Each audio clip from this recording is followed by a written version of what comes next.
Bonjour à toutes, bonjour à tous. Aujourd'hui, j'ai le plaisir de recevoir Jérôme Bailly, qui est directeur innovation chez Suez. Bonjour Jérôme. Bonjour Mehdi.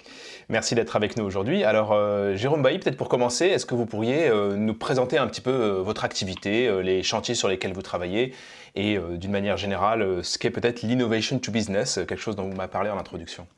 Alors, je vais déjà commencer un petit mot sur Suez. Ouais. Suez, 40 000 personnes, deux métiers, l'eau potable, l'eau usée et les déchets, donc le tri, l'incinération, la mise en centre de stockage, donc des métiers très réglementés en évolution. Au sein de Suez, donc on a toute une équipe R&D, innovation, appui opérationnel dont je m'occupe avec des centres de R&D, mais également des équipes très opérationnelles. Et donc ça fait 4 ans que je suis en charge de l'innovation. Et encore une fois, derrière innovation, on met R&D, innovation, de l'appui, les startups, ventures et tout ça, avec une mission de l'innovation to business, c'est-à-dire Mhm. on a voulu vraiment transformer notre recherche et notre R&D en quelque chose qui impacte notre activité, qui nous permette de gagner des contrats. Parce que il y a 4 ans, Suez est en train d'écrire une nouvelle histoire avec un changement d'actionnaire, et donc c'était le moment d'utiliser ce savoir-faire technique pour créer du business. Avec, j'imagine, des contraintes d'échelle de temps, du coup, parce que la recherche, c'est quelque chose qui est assez long, alors que le business, ça va être plutôt à plus court terme. Vous avez un petit peu cette friction qui apparaît parfois?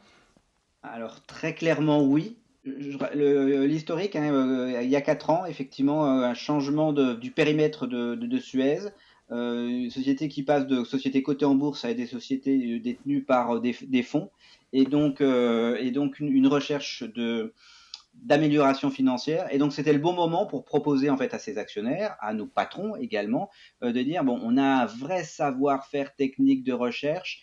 Eh ben, on va vous montrer que ça peut créer de l'argent, créer de la richesse, etc. Et ils ont dit banco. Et donc c'est pour ça qu'ils ont pris quelqu'un. Alors moi je suis plutôt opérationnel, PNL, en charge de j'allais dire de ce sujet-là. Mhm. Et donc ça veut dire quoi? Ça veut dire que tout ce qu'on a fait, on a vraiment transformé notre système, notre organisation, effectivement, vers cet objectif, vers cette intention d'innovation to business. C'est-à-dire qu'en recrutant en tant que patron de centre de R&D des gens qui avaient plutôt une expérience opérationnelle, ça veut dire dès qu'un centre de R&D a un projet, ben, très rapidement il pose la question, si jamais ton idée elle fonctionne, est-ce que tu sais si on va le vendre? À qui? Comment? Et on lui demande pas de mettre des chiffres. On lui demande juste de raconter l'histoire.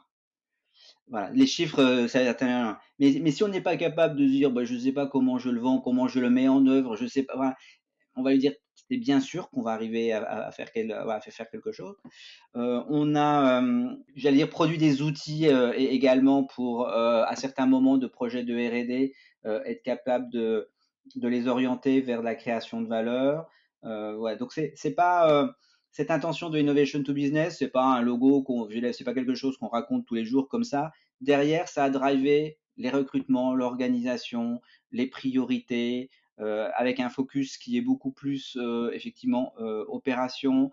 Ça a nécessité également beaucoup d'interactions avec les patrons de zones géographiques, parce qu'il faut les intéresser aux activités, aux commerciaux, il faut les intéresser à la R&D, les gens de la R&D, il faut les intéresser au chiffre d'affaires, enfin voilà. Donc c'est un gros travail avec des résultats, hein, avec des résultats, parce qu'aujourd'hui maintenant on mesure, donc ce qu'on faisait pas forcément il y a 4 ans, on mesure, hein, et notre indicateur en fait de réussite collective, c'est on regarde en fait sur tous les contrats gagnés par Suez, quel est le pourcentage de ceux qui intègrent de l'innovation. Et donc on mesure, ça progresse bien, et du coup les gens commencent à s'intéresser, à la fois les commerciaux et à la fois les gens de la R&D. À ce sujet, justement, vous conduisez, j'imagine, des recherches avec des partenaires académiques, avec des universités, des laboratoires de recherche. Est-ce qu'il y a une tension qui peut se produire justement sur ces échelles de temps? Est-ce que vous publiez vos découvertes? Est-ce que vous les brevetez comme un industriel? Comment ça fonctionne ces partenariats? Alors, oui, on a des partenariats académiques, et on a également d'ailleurs des partenariats avec des startups. Et les partenariats académiques, on les a sur des sujets plutôt long terme, parce que on oriente l'essentiel des troupes du discours externe, du discours avec les patrons sur la notion de business, la notion de gain, de déploiement interne. Hmm. Ok. mais c'est extrêmement important de conserver des moyens pour préparer l'avenir.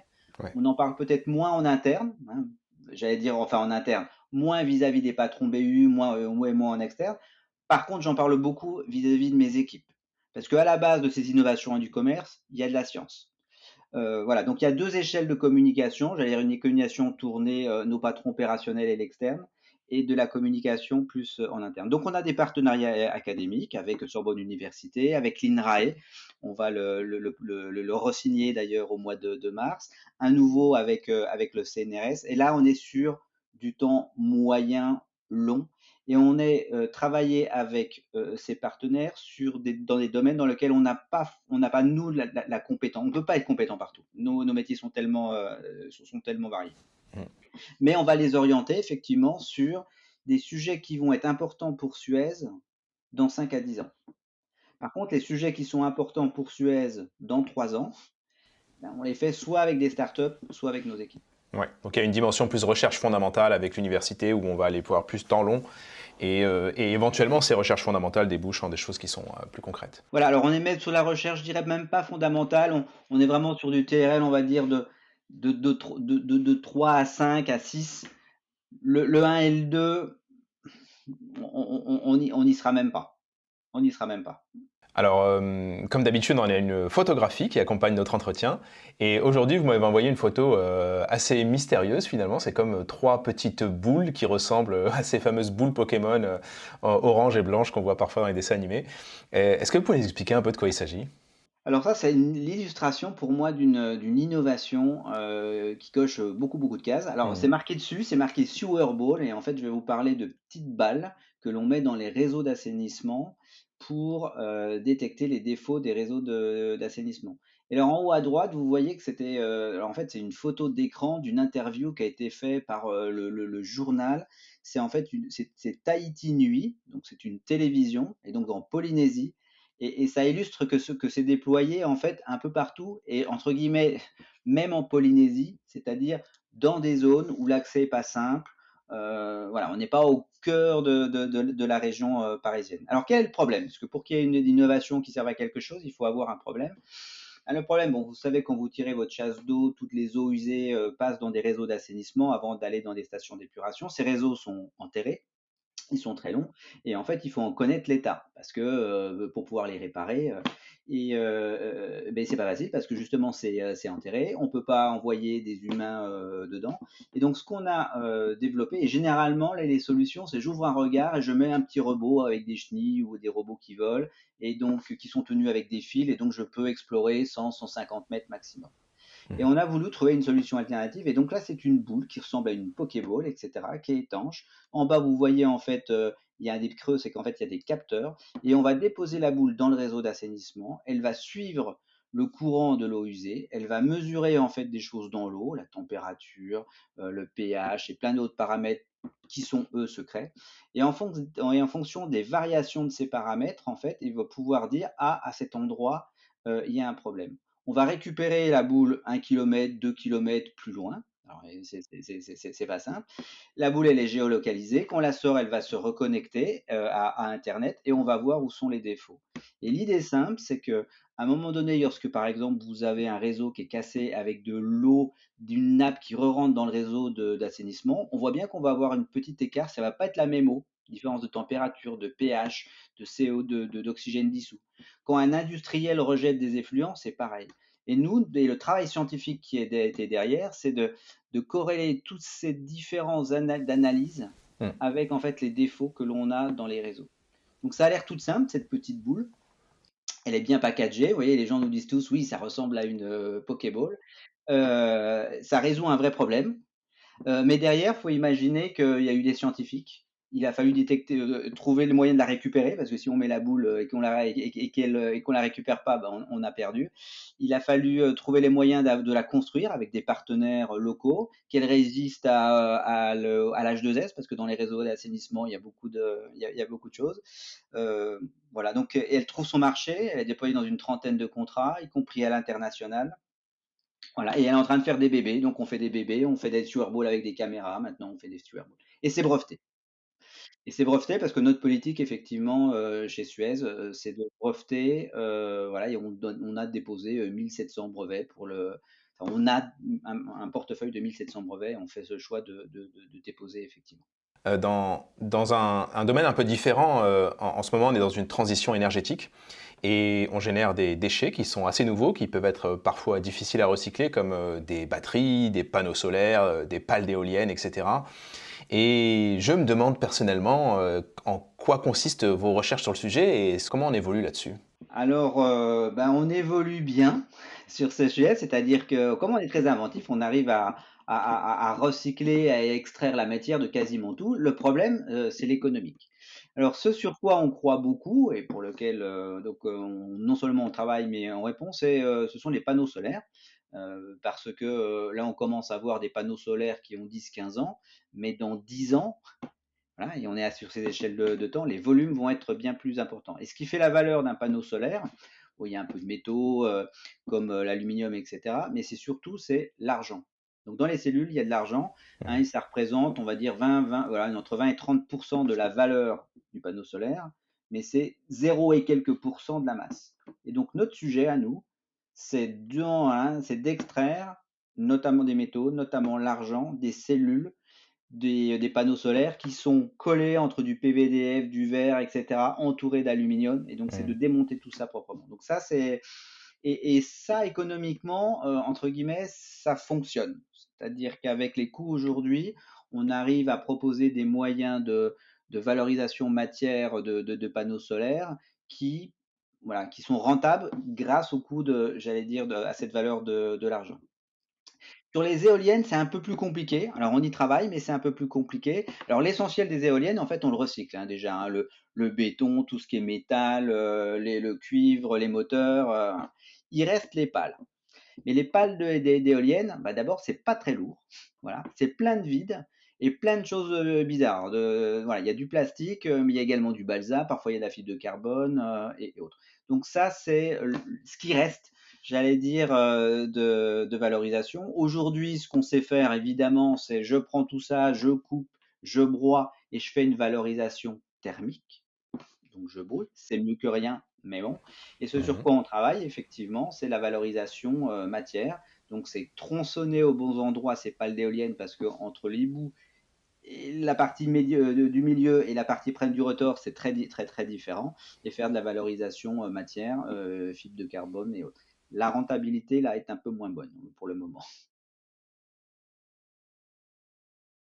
Alors nous, on est beaucoup sur les process amont, donc c'est-à-dire des batteries de voiture. Là, je vais vous parler des batteries de voiture. Donc on Oui. travaille sur le sujet. Des systèmes d'abord pour les détecter, les reconnaître. Des systèmes pour les. Alors ça a l'air de rien, les gens disent mais faut tout démonter. En fait, une des choses les plus compliquées à faire, c'est les décharger. Les gens l'ignorent, mais si vous les déchargez trop vite, elles gonflent, elles peuvent exploser. Si vous les déchargez pas, vos collaborateurs peuvent s'électrocuter, hein. Donc le sujet de la décharge et complexe. Et après, c'est voilà, broyage, récupération de la black mass. Voilà, c'est des parties dont nous nous occupons chez Suez. Le reste, l'extraction des différents matériaux dans la black mass, on le fait faire avec des partenaires. On le fait avec des partenaires industriels. En termes de recyclage justement, ou sur la gestion des eaux usées, on en parlait tout à l'heure, j'ai l'impression qu'il y a aussi une dimension humaine qui est importante. Est-ce que le volet comportemental, celui des populations, fait aussi partie de vos recherches? Alors, elle est de plus en plus importante. Hmm. Et alors pour 2 raisons. D'une part, nos clients, donc les collectivités, notamment dans le domaine des déchets, nous demandent d'agir, hein. Nos collectivités nous disent, «Il faut que les gens, trient davantage». Bon, donc ça veut dire, comment faire pour que vous triez mieux, les plastiques, les cartons, le verre, et autres. Et donc on a toute une équipe, qui est basée à Bordeaux, Mhm. donc sociologue, qui sait comment amener au changement de décision. Comment mieux trier? Que faire entre le nudge, du gaming, mais également comprendre les environnements, parce que c'est très différent, par exemple, de trier ses déchets quand vous êtes dans une belle maison avec un grand jardin, en banlieue ouest parisienne que dans une tour où vous avez pas de voilà, vous avez pas de place pour mettre vos poubelles. Donc tout ça, on y travaille et donc on est capable, notamment dans les déchets, hein, quand on travaille avec une collectivité, de lui présenter un panorama sociétal de son territoire et lui proposer des solutions adaptées selon les différents types de quartiers. Ça, c'est sur les déchets et si on veut mieux trier, on doit travailler avec l'usager final Mhm. et notamment grâce à toutes les structures associatives qui existent, notamment dans les quartiers un peu plus défavorisés. Ça, c'est pour les déchets. Sur l'eau, on a un sujet, j'allais dire un sujet qui est aussi important, mais de nature un petit peu différente. Si on se projette un peu, qu'est-ce qu'on voit sur l'eau? On voit en fait du l'eau qui est chamboulée hein, par le changement climatique, donc plus d'inondations, plus d'eau sec. Quand il y a plus d'inondations, ça veut dire des lots de moins bonne qualité, de l'eau brute, plus de bactéries, plus de choses. Hein. Et on voit en face, en fait, malgré tout, une population vieillissante et toujours plus inquiète sur sa santé et sécurité. Voilà. Donc il y a une tension en termes de qualité sur la qualité d'eau, il y a une tension en termes sur la quantité d'eau. Vous voyez les débats sur les méga bassines et autres. Donc le sujet sociétal autour de l'eau, des usages de l'eau, il prend une dimension juste énorme. Il y a beaucoup de projets, même par exemple la réutilisation des eaux. Le sujet n'est plus techno, n'est plus innovation. En fait, ce sont ces sujets soft. Et donc pareil. Donc, nos équipes, elles sont capables de faire dialoguer, de réfléchir aux nouveaux modèles économiques de l'eau, parce qu'on est payé, et les collectivités, le modèle de l'eau, c'est effectivement un prix au mètre cube.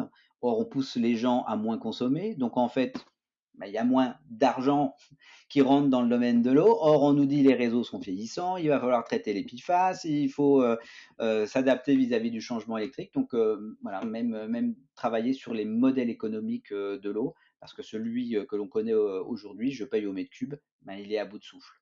En tout cas, dans les pays développés, dans lesquels on voit des volumes qui baissent. On va devoir s'arrêter là malheureusement, donc merci beaucoup Jérôme Bailly pour votre pédagogie. Je vous souhaite beaucoup de succès dans vos projets et moi je vous dis donc à très bientôt pour un prochain épisode de ce podcast. Au revoir. Au revoir.